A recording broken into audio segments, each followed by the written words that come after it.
When I was young, at about 4 to 5 years, I noticed that I was attracted to both genders. I thought that everybody was the same as me. But when I got older, I realized that I was different, that it was not normal to like boys and girls. I understood from society that boys have to like only girls and girls boys. I realized this when I was about 7 to 8 years old. So naturally, I started to hide my sexuality. It was not very easy to do this because sometimes I used to get teased that I was gay. What I did then was try to act more masculine so people and the children at school would not notice that I was different. It was very difficult to do this constantly. It was quite a task as a young boy, a child, to constantly watch what you say, how you say things, and how you act, and what you do.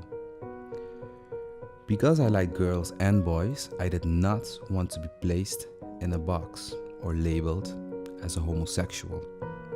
This would kill my chance to actually be involved with a girl.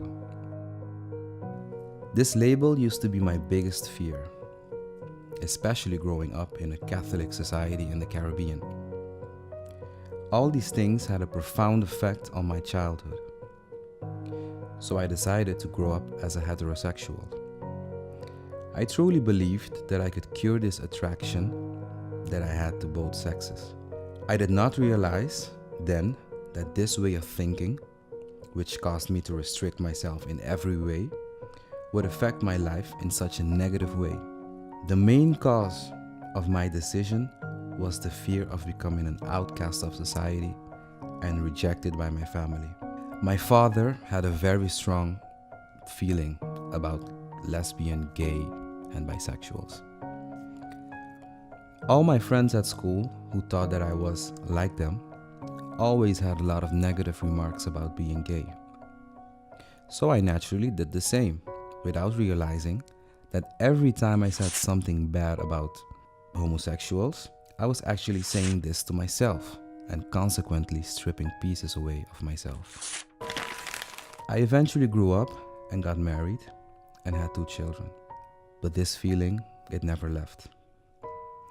Because of my way of thinking and restrictions of myself, I ended up feeling frustrated about life and myself in my late teens and early 20s. As the years passed by, I started to regret certain decisions that I made in life. At a certain point, I decided to go to a psychologist so I could talk about my feelings and emotions. At 29, my wife and I decided to get a divorce. We grew apart. We were practically teenagers when we got together. We were too young. My sexuality did not play a role in this, but still, this was unexpected. I felt very sad but also happy because we both were very unhappy in our marriage. The thing that hurt me the most was leaving my kids. So now I had all this freedom. I had to get accustomed to this.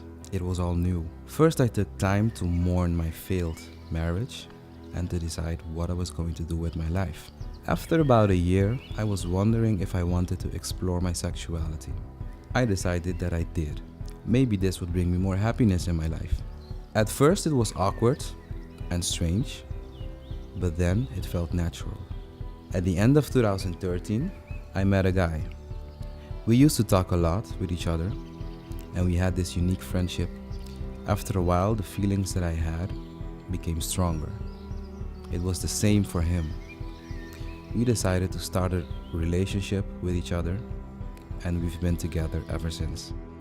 At a certain point, I realized that I was happier and less frustrated. I slowly but steadily started to accept who I was. Until this day, I am still on this journey of self-discovery.